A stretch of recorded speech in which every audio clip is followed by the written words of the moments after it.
So this is Pride Then and Now, a brief history of Stonewall and some facts that you didn't know about Pride Month. So a lot of things that we do know about Stonewall and about the history of how Pride came about are not necessarily exactly how things went at that time period. And there's also a lot of people who don't get credit for like the first gay pride parades or for the first trans activists meetings and things like that. So I just wanted to put together a little presentation to give you an idea of some more hidden or lesser known facts about Pride and Stonewall. So the Stonewall riots were on June 28th, 1969, and they happened when the New York City police raided the Stonewall Inn, which was a well-known club for LGBTQ people in the Greenwich Village neighborhood of New York City. And it sparked a series of protests and violent clashes in various bars and neighborhoods around the town, which also served as a catalyst for gay rights movements across the world. And these are just some pictures from the actual Stonewall riot. On the right, you can see a picture of the fabulous Marsha P. Johnson at one of the events that was leading up to Stonewall. She was a huge activist in the community and frequented the Stonewall during this time. And then on the left, you can see a picture of the police actually leading people away. This is a relatively calm photo that was taken a little bit earlier, but a lot of the things that happened during the Stonewall riots, there was a lot of police brutality and beatings and things of that nature too. So this is a little video that the New York Times put out, I want to say a year or two ago. That's a really good comprehensive look at what a lot of LGBTQ plus people know about Stonewall, or what a lot of allies know about Stonewall, and some things that are actually a myth, and some things like we're not sure who threw the first brick, and we're not sure who was exactly on the front lines at what time. So this kind of takes you through it.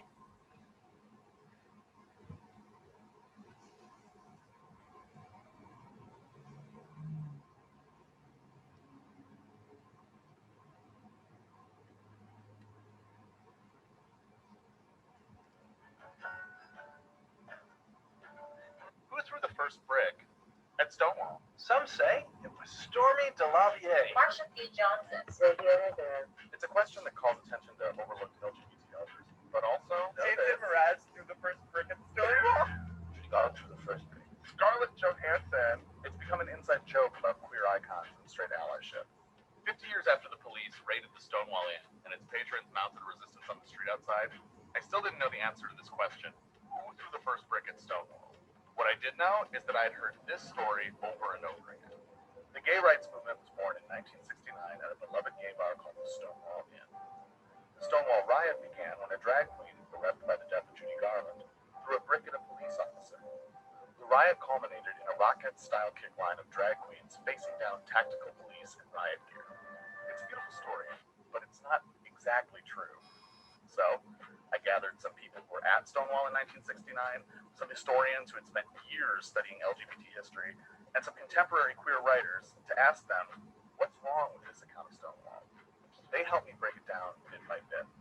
It didn't begin at Stonewall. Before Stonewall, we had the Daughters of Bilitis, we had the Mattachine Society, there was the Sipin at Julius's. And the movement in the world dates back to 1897 in Berlin, with the founding of Magnus Hirschfeld's organization, which was the first gay rights movement. So if gay rights didn't begin at Stonewall, why was Stonewall important? Because it led to the creation of the gay liberation movement. Gay Liberation Front was born out of the ashes of Stonewall. Gay Liberation Front is literally why we have everything we have today. They planned a march on the first anniversary of Stonewall. And people forget that there were 3 pride parades. I was at the one in Los Angeles in 1970. We had a big jar of Vaseline on a float. It was a really in-your-face float. Oh, wow. Now here's a fundamental question about Stonewall. Was it a riot? Every tennis, we were cheering and dancing in the street. That's not a riot. It was was just a loud and bawdy, fun group of guys until it turned into a riot. It is called a riot, an uprising, a rebellion. I like the word rebellion, not overthrow the government, but rebellion from within. Next, was the Stonewall Bar as idyllic as some media portrays it to have been? The Stonewall Inn was a safe haven for the queer community, But it was a joke. It was a hellhole. dirty, rundown, mafia-run, Mafia, sleazy bar. They watered down drinks. watered-down drinks. There was a much better bar called the Cherry Lane. The tenth of Olin cooking. So the Stonewall Inn was neither New York's only gay bar nor an especially beloved institution. Now let's talk about that drag queen who started it all. They said that she threw the first shot glass at Stonewall, and it was the shot glass heard around the world. One of the persistent myths about Stonewall is that Marcia threw the first cocktail glass. Marcia herself said in an interview that I did with Marcia, I didn't get there until 2. I was uptown. I didn't get downtown till about 2 o'clock. And when I got downtown, the place was already on fire and it was raid already. Marsha P. Johnson's friend and fellow activist Sylvia Rivera is also sometimes credited with starting Stonewall. Sylvia Rivera is known for throwing the first bottle at the Stonewall riot. Sylvia Rivera herself said in 2001, I have been given the credit for throwing the first Molotov cocktail, but I always like to correct it. I threw the second one. I did not throw the first one. first of all, that comment was probably tongue-in-cheek. Second of all, it's not certain that Molotov cocktails were thrown at all. Regardless of what Rivera and Johnson did at Stonewall, their impact on the trans and gay movements can't be overstated. When I see people saying Marcia and Sylvia were the ones who threw the first bricks, I want to remember them in a way that feels honest, because their legacies extend far beyond that night. However, there was a gender nonconforming person that several witnesses credit with catalyzing Stonewall. She was very butch and she was tough, and the police were being rough with her, and she was really fighting back. We have 4 independent accounts who said that this woman's fight with the police is what tipped the scales and set it all off. She called out to the crowd, "What are you doing? Why are you just standing there? Why don't you do something?" Some people say that woman was Stormy DeLarvier, a lesbian who worked as a bouncer at the time. DeLarvier sometimes took credit and sometimes denied her role, but so far there's been no conclusive proof of who exactly that butch woman at Stonewall was. And now, ladies and gentlemen, Judy Garland. Judy Garland's funeral took place at Campbell's Funeral Home on the afternoon before the events at Stonewall. The patrons of the Stonewall used their grief over Judy's death to rise up and fight back. But were the two events related? The worst question that people ask about Stonewall is whether it was caused by the death of Judy Garland. If one looks at the accounts published in 1969, there's only one account that mentions Stonewall and Judy Garland, and that was written by a right-wing columnist to mock the movement. You're trivializing our anger and oppression of 2,000 years to a singer. So I went to Judy's, and a lot of Stonewall groups. Oh, it was like Noah's Ark. All of Judy's fans. God bless Judy Garland. But no, she was not the cause of the Stonewall riot. No. So now, let's talk about that brick. One of the most derided representations of the first brick came from the 2015 movie Stonewall. Gay power! All anyone wants to talk about is who threw the first brick. Who threw the first brick? I threw the first brick. First off, it asks what bricks thrown. Where were those bricks found? Apparently, there was a construction site that had a pile of bricks. I heard that last week. Did they show you a picture of that construction site? It's possible they were pulling rocks from the street. I haven't determined where that would have been unless it was in a car. If there's a tree pit, they're usually lined with something. Around this tree, there were these stones. I pulled up the stones. I know I threw stones. I don't know if I threw a brick. I doubt it. I think I was a stones man. So objects were thrown that may or may not have been bricks. But amidst all this chaos in the streets, did they really form a kick line while facing down police and riot gear? No, there was not a kick line at Stonewall. There were many kick lines at Stonewall. And I'll be glad to give you the lyrics. We are the Stonewall girls. We wear our hair in curls. We don't wear underwear. To show our pubic hair. It was done to the tune of the Howdy Doody theme. It's howdy doody time. You're right, it is. All right, so we've worked out a framework for what happened at Stonewall that many people can maybe mostly agree on. But why does this even matter? Why are we nitpicking this to death? Because when we talk about what happened at Stonewall 50 years ago, we're also talking about issues the LGBT community is still wrestling with today, namely transphobia and racism. There's one graphic I'm thinking about in particular, trans women of color throwing bricks at cops gave me the right to get married. I think a lot of people cling on to these narratives because trans women of color are often already sidelined. I mean, there were some individual people of color, but it was not a group of trans people of color who started the writing. If people start telling stories not as they were, but as they would like them to be, that procedure can be used by anybody for any purpose. So I think that we need to be consistent in the truth. If we're demanding that our history be respected, then we have to respect it ourselves. You have to apply the same criteria to our history, that it be worthwhile, that it be accurate, that it be well researched. We should recognize our warts as well as our flowers, as it were. I mean, I think historical erasure is real. How do we tell a history of something when our lives aren't in archives? Speculative fiction and historically informed fiction, to me, are ways to answer that question. And it doesn't have to be true to be meaningful. Stonewall was a messy evening. LGBT histories are very messy. I think naming that doesn't take away from the importance of what happened. I don't think anyone threw the first brick at Stonewall. And at this point, I don't care who threw the first brick. Oh, I don't think it matters. And it doesn't matter. Like, it doesn't matter. It's okay that we don't know. If it wasn't a brick, it was a rock. If it wasn't a rock, it was a purse. If it wasn't a purse, it was a shoe. If it wasn't a shoe, it was a glass. If it wasn't a glass, it was a dirty look. It was all of those things. It wasn't just that day, it was days before. And it was many years after. It's 50 years later, and we still can't agree on exactly what happened that night. But that's all right. Stonewall was about people reclaiming their own narratives from those that told them they were sick or pitiful or didn't even exist. Part of telling your own story means living openly and partying at parades, but it also means contending with other people's versions of that story, even if theirs doesn't match perfectly with yours. As Chrysanthemum Trans said, that can be messy, and that's okay. I love a messy party. Hey, this is Shane. I produced this video. We've spent a month covering Pride, so check out all of our coverage, and don't forget to subscribe. So I really like that video because it shows it from so many different angles, and I really like how they juxtapose some of the older white historians with some of the younger queer and trans people of color who are filmmakers and artists, and really talking about what Stonewall meant individually to each queer and trans person now.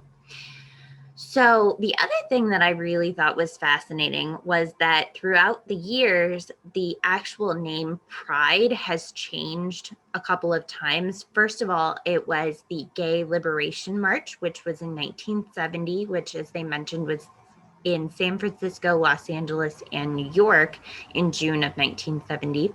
Then it was known as the Gay Freedom March. But in the 1980s, there was a cultural shift, and the events started to be called gay pride events, especially when there was not just necessarily marches, but there were other events going on. And now it's just often called Pride to be more inclusive of the entire LGBTQ plus community.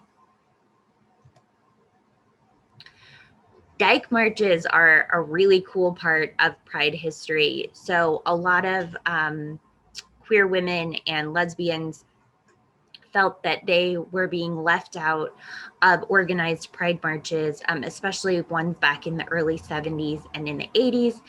They just didn't necessarily feel that there was a space for lesbians and queer women, especially queer women of color. So they organized the first Dyke March in New York City in 1993, and it was organized by a group called the Lesbian Avengers, which is just about the best LGBTQ group name I've ever heard. And it was dedicated to lesbians and queer women. And Dyke marches still happen all around the country. Buffalo has a Dyke March. And they usually take place like right before Pride Month or right before that city or county's big Pride parade. Okay, so here's a little evolution of Pride events. Some of this was mentioned in that video, but it's just really cool to see how long our history is, especially in the United States. There's so many rich and beautiful parts of the LGBTQ community that have changed over the years, so many things that have happened in our history that it's really important to recognize. So in 1924, the Society for Human Rights was formed, and it was the first gay rights organization in the United States. And it was actually shut down within a few months by the police. It was an organization that was dedicated specifically to the rights of gay men and not necessarily recognizing other parts of the LGBTQ community. But in 1924, that was a big deal to have those rights being recognized, even if it was only for a few months. And it was the first time that anything along those lines had happened in the United States. It had happened in some other parts of the world a little bit earlier. Then in 1955, the Daughters of Bilitis, which was the first national U.S. lesbian organization, was formed. So it took them almost 30 years later to form this organization, just because especially after World War II, women being able to go into factories, women being able to earn a living and do jobs for themselves and be recognized in more capacity as equal members of society, there was a lot of energy and charge behind the movement for lesbian rights and the push for lesbian rights. So that was in 1955. And then in 1962, Illinois actually became the first state to decriminalize homosexual acts. Up until 1962, all states in the United States had some form of law that criminalized what they considered to be gay or queer or homosexual acts. Each law was kind of different about what it categorized in that way, but it was basically just saying that we believe this is a non-natural way to behave or a choice that you're making and things like that. And so they were criminalized. And I was really surprised that Illinois was actually the first state to decriminalize them. Then in 1970, bisexual rights activist Brenda Howard coordinated the first liberation march on Christopher Street, which is a neighborhood in New York, which is a neighborhood in San Francisco, exactly a year after Stonewall. She was the one who came up with the idea of having like a week-long Pride festival with parades, rallies, and dance parties, which is kind of what we know now as modern Pride. She really wanted it to be a celebration and a visibility for people. And I just thought it was really cool that she was bisexual and that she was so involved in the community. And she came up with this idea for Pride that we still use today. So then in 1978, Gilbert Baker designed the original 8-stripe rainbow flag, which was flown at the San Francisco Gay Freedom Day Parade. And it was that original flag that had pink and I believe turquoise in it, which were changed around a little bit later into that modern 6-stripe flag that we know. But each stripe in the flag stood for a color rather than a certain identity. So rather than it being like gay or lesbian or bisexual, each color stood for a trait that Baker and some other people felt embodied the LGBTQ community and things like that. And then in 1979, the first National Gay March was held in Washington, D.C. So that was the first time that there was any kind of pride parade or gay rights gathering on a national scale. And that was a huge, huge event, and it spurred a lot of other smaller cities and a lot of other places in the country that had never had anything that looked like pride or gay rights marches to do that. Then in 1983, Wisconsin was the first state to outlaw discrimination on the basis of sexual orientation. It just really speaks to the fact that when people stand up for their rights and when they get support and when they form community, you can really do anything. So then in 1993, Minnesota was the first state to pass a statewide law prohibiting discrimination against trans people, which again, I thought it was really interesting. And I thought it was a nice juxtaposition to see how it took 10 years between the time that a state passed a law on discrimination of sexual orientation and then discrimination against trans folks. And then in 1994, at the 25th anniversary of Stonewall, a mile-long rainbow flag was made. Gilbert Baker, who was the original designer of the rainbow flag, helped make it. And for many, many years, it no longer is, but for many, many years, it was the longest flag in the world. It had the world record for that. Then in 1996, the Supreme Court said that protections for lesbians and gays were civil rights that were guaranteed to all U.S. citizens. Unfortunately, at that time, it didn't extend to other members of the LGBTQ community. It was just specific to people who identified as gay or lesbian.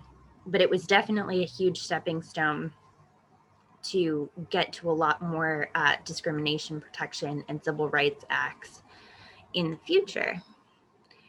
And then in 2009, President Barack Obama was the first president to recognize that June was Pride Month, and he officially renamed June as LGBTQ Pride Month.